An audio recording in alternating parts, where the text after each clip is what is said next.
¿Quién no tiene un recuerdo de un postre de abuela? De esos que no venían en un paquete, sino de una receta susurrada de generación en generación. Hubo postres que parecían eternos y hoy viven en el olvido, desplazados por atajos rápidos que borraron sabores irrepetibles de nuestra juventud. Quédate hasta el final, porque allí vamos a revelar un postre casero con una leyenda tan dulce como desgarradora que todavía late en la memoria argentina. Si hay un postre que reina indiscutiblemente en la memoria colectiva de Argentina, es el dulce de leche. Más que un postre, es un símbolo de identidad.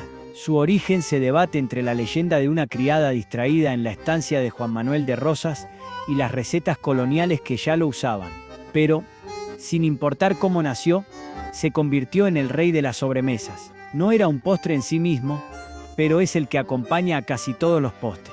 No se preparaba para un evento específico, sino que estaba omnipresente, como relleno, para acompañar en el desayuno con las tostadas, en la merienda sobre una galletita o cuchareado directamente del pote en un momento de antojo. El aroma de la leche y el azúcar cocinándose a fuego lento hasta alcanzar ese color ámbar y consistencia cremosa era un ritual que unía a las familias. Su sabor intenso se usaba para rellenar alfajores, endulzar tortas o simplemente servirse con un trozo de queso fresco. Aunque hoy sigue siendo un clásico, la elaboración casera de este manjar se ha vuelto menos común, superada por las versiones industriales que, si bien ricas, carecen de la magia del proceso artesanal. El dulce de leche es un postre que no tiene una fecha de origen precisa, pero es el indiscutido de todos los tiempos. Era una forma de conservar la leche y se hacía con pocos ingredientes: leche de vaca o cabra, azúcar y bicarbonato de sodio. Se cocinaba a fuego lento,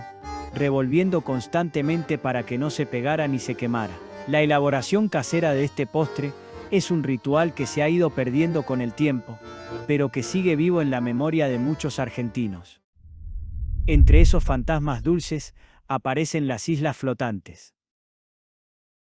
Un postre que parecía más un truco de magia que una receta. Su origen se remonta a la pastelería francesa, donde se conoce como huevos a la nieve. Las claras a punto nieve se cocinaban suavemente hasta quedar como nubes blancas que flotaban sobre una crema inglesa perfumada con vainilla. El aroma envolvía toda la cocina y la fuente de vidrio brillaba en la mesa, coronada con un hilo de caramelo dorado. Era un lujo de domingo o de celebraciones familiares, servido con el orgullo de quien sabía que la paciencia tenía recompensa. La preparación de las islas flotantes requería cuidado y tiempo. Primero se batían las claras a punto nieve, luego se cocinaban en leche a fuego bajo y finalmente se las servía sobre una crema inglesa que se preparaba con yemas, leche, azúcar y vainilla. El toque final era un hilo de caramelo que se hacía con azúcar y un poco de agua. Pero la llegada de las gelatinas instantáneas y los postres en polvo fue arrinconando esta delicia frágil. Hoy comer una isla flotante es regresar a esas sobremesas largas, donde cada cucharada era un pedacito de nube que se deshacía en la boca, un ritual delicado que unía a la familia. Y junto a esa nube efímera, la memoria también guarda el budín de pan, hijo del ingenio y de la necesidad. Este postre, que data de épocas en las que el desperdicio era impensable, era la manera de honrar el pan duro de la semana. Las manos sabias lo transformaban en un postre cálido. El horno hacía su magia, y la casa se llenaba de un perfume tostado que anunciaba fiesta incluso en días humildes. Se servía en reuniones familiares o como broche de oro de un almuerzo dominical. Era un símbolo de resistencia en tiempos difíciles, una manera de convertir la escasez en abundancia compartida. El budín de pan es un postre que se hacía con pan duro, leche, azúcar, huevos, vino tinto y especias. Era una forma de aprovechar el pan que quedaba de la semana y de no desperdiciar nada. El budín se cocinaba en el horno, a baño María, hasta que quedaba dorado y esponjoso. Se servía tibio o frío, solo o con un poco de crema o dulce de leche. Era un postre que se hacía en las casas de campo, donde la gente vivía de lo que producía. ¿Quién no recuerda ese manjar en los días lluviosos? Con los años, el ritmo acelerado y el prejuicio de lo sencillo como poco elegante lo relegaron al olvido.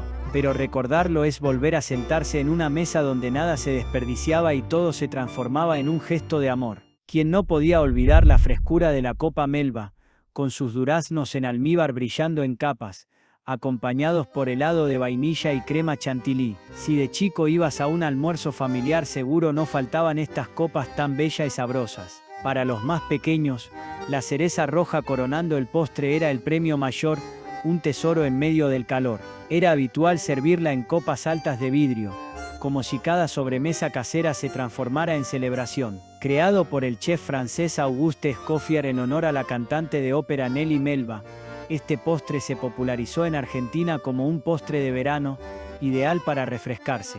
Después de un asado bajo el sol, la Melba llegaba para refrescar y provocar aplausos. La copa Melba es un postre que se hace con duraznos en almíbar, helado de vainilla y crema chantilly. Es un postre que se hace en el verano, cuando los duraznos están en su mejor momento. Postre por excelencia para las fiestas, para las reuniones familiares, para los cumpleaños. Se servía después de un asado, para bajar la comida y refrescarse. La copa Melba se ha ido perdiendo con el tiempo, superado por los helados en balde y los postres en polvo. Pero la comodidad de los helados en balde, los aerosoles de crema y la pérdida de costumbre de armar copas individuales fueron desdibujando este ritual. En un registro más cálido y otoñal, el zamballón casero también reinaba en las casas argentinas. Esa mezcla de yemas batidas con azúcar y vino marsala, o jerez en su defecto, era un verdadero ejercicio de paciencia, cuidado y amor.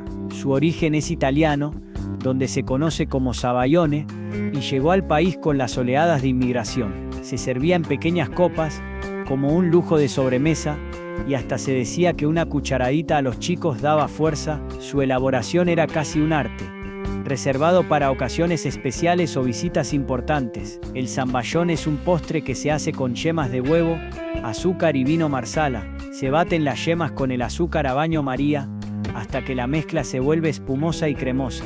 Luego se agrega el vino marsala, poco a poco, sin dejar de batir. El zamballón se sirve tibio o frío, solo o con un poco de crema, pero el tiempo jugó en contra. El marsala se volvió difícil de conseguir, las generaciones desconfiaron del alcohol en la mesa familiar y las cremas instantáneas ganaron terreno. Hoy solo es un sabor de heladería, pero no como ceremonia casera. Recordarlo es volver al orgullo de presentar algo delicado y sofisticado, una muestra de herencia italiana transformada en calor de hogar. Y si de calor hablamos, pocas cosas abrigaban tanto como un buen arroz con leche casero.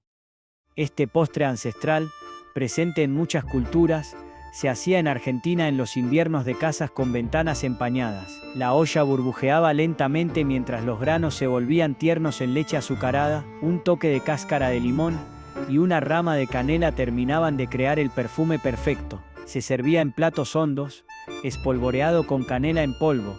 Era un bálsamo contra el frío y contra las tristezas. Era un postre ideal para los días de semana, económico y nutritivo. Los niños lo soplaban para no quemarse. Los adultos lo recibían como un recuerdo de su propia infancia. El arroz con leche es un postre que se hace con arroz, leche, azúcar, canela y cáscara de limón. Se cocina a fuego lento, revolviendo de vez en cuando, hasta que el arroz queda tierno y la leche se vuelve cremosa. Se sirve tibio o frío, espolvoreado con canela en polvo. Un postre de invierno, para calentar el cuerpo y el alma, una delicia que se podía comer en la merienda o en la cena, después de un día de frío. Pero la rapidez del mundo moderno lo arrinconó. Postres en polvo, yogures y la percepción de que era comida pobre hicieron que desapareciera de las mesas. Hoy, sin embargo, basta oler canela para volver a sentirlo cerca, como si siguiera vivo en la memoria colectiva. ¿Recordás alguno de estos dulces sabores? Déjanos en comentarios tu preferido. Del mismo lugar también brota el aroma de las manzanas asadas rellenas, típicas de los otoños frescos. Seguramente recuerden el perfume que al llegar un domingo a la casa de la abuela inundaba no solo la casa, hasta las veredas.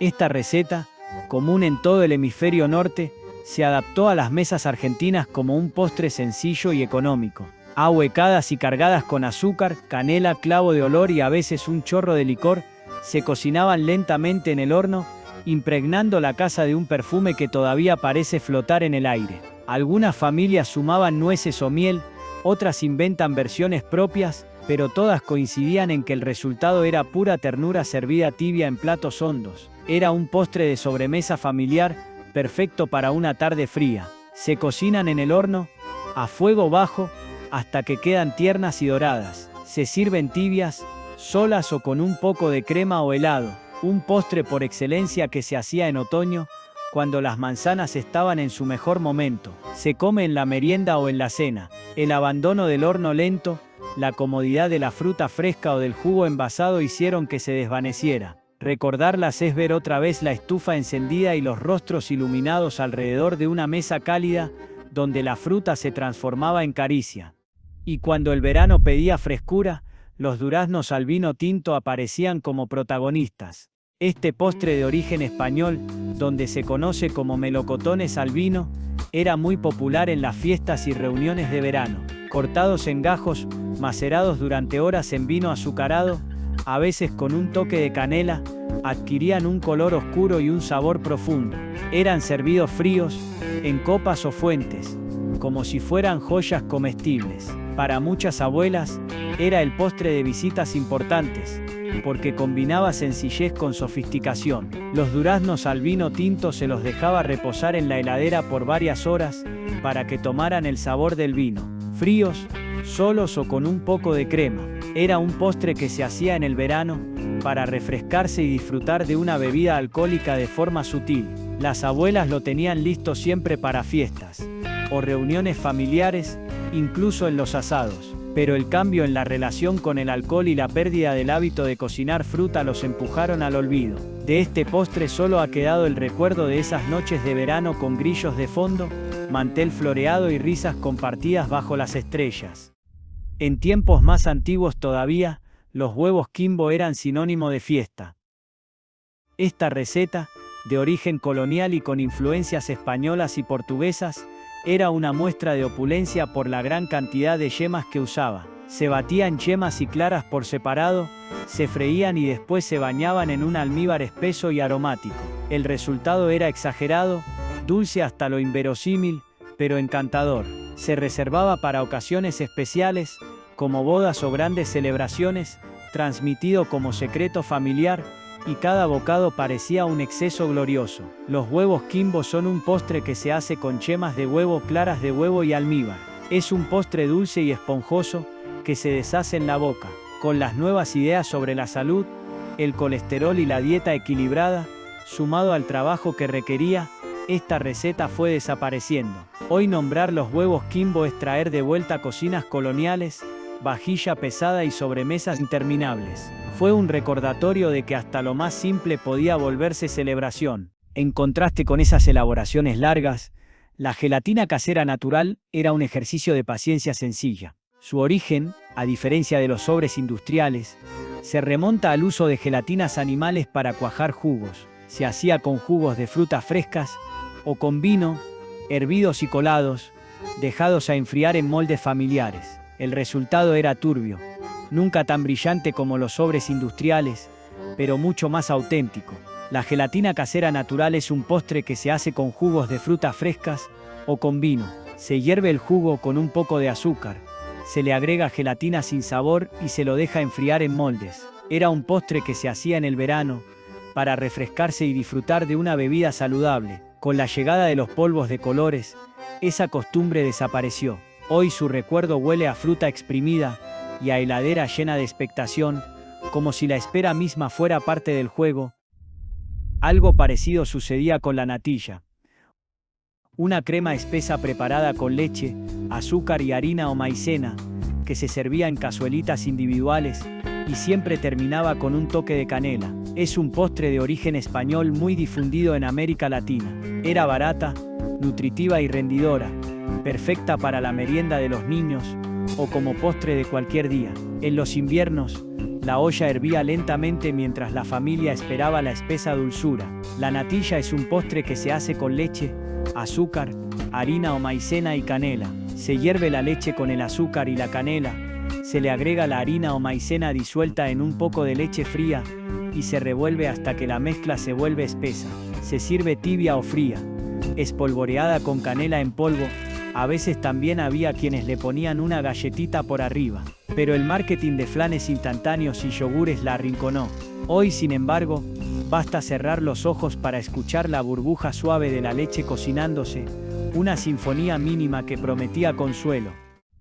También merece un lugar el almíbar de naranja con budín, un recurso creativo para transformar lo común en extraordinario. Con jugo cítrico y azúcar al fuego, se obtenía un sirope fragante que humedecía los bizcochos secos, dándoles brillo y carácter.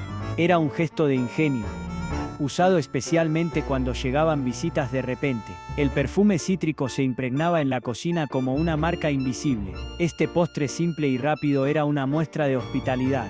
Era un postre que se hacía para las visitas, para sorprenderlos con algo simple y delicioso. Era un postre sencillo que siempre era bien recibido por todos. Después de un almuerzo de esos largos familiares, y sobre la hora del mate de la tarde, las abuelas traían su almíbar de naranja con budín orgullosas para compartirlo. Pero los glaseados artificiales y las tortas compradas listas borraron este detalle artesanal. Todavía hay quienes recuerdan el budín húmedo en platos hondos, una ceremonia mínima que convertía en fiesta la tarde. En esa misma línea de sencillez, el postre de banana con crema era un clásico improvisado. Bastaba con cortar la fruta en rodajas, cubrirla con crema batida y un poco de azúcar. A veces se sumaba chocolate rallado o galletitas molidas, pero la base siempre era fruta y crema.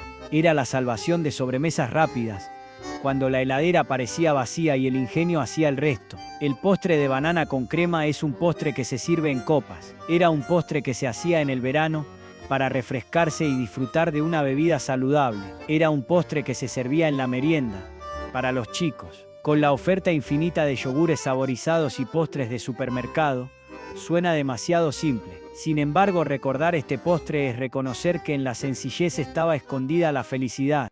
Algo más elaborado era la leche nevada, pariente de las islas flotantes. Las claras se cocinaban en leche caliente y quedaban como copos flotando en un mar tibio, acompañados de salsa de vainilla. Era poesía servida en plato hondo, con nubes que parecían escapadas de un cuento. Pero el tiempo y la falta de costumbre de hervir leche en casa la fueron borrando. La leche nevada es un postre que se hace con claras de huevo, leche, azúcar y vainilla. Se baten las claras a punto nieve, se las cocina en leche caliente y se las sirve sobre una salsa de vainilla, hecha con yemas, leche, azúcar y vainilla. El resultado es un postre suave y cremoso, que se deshace en la boca. Hoy, sin embargo, recordarla es como volver a ver una cocina humeante y sentir que estábamos comiendo un pedacito de cielo. Y cuando llegan las fiestas, la compota de frutas secas tenía su lugar especial. Higos, ciruelas, orejones y pasas se cocinaban lentamente con azúcar y especias, hasta que quedaban tiernos y brillantes. Servida fría en fuentes grandes, era un símbolo de abundancia y calor familiar, especialmente para las fiestas de fin de año, como Navidad o Año Nuevo. Era un postre que se hacía para compartir con la familia y los amigos. Con la llegada de postres industriales y la pérdida del hábito de comprar frutas secas, la compota fue desapareciendo. Hoy evocarla es ver una mesa larga de Navidad, con mantel bordado y fuentes color ámbar que brillaban bajo la luz. ¿Cuál de todos estos sabores volvió a aparecer en tu memoria? ¿Alguno se sigue cocinando en tu casa, aunque sea de vez en cuando? Si disfrutaste este viaje al pasado, acompáñanos en más recuerdos como el de estas cervezas que ya no se fabrican. Eso te lo cuento acá.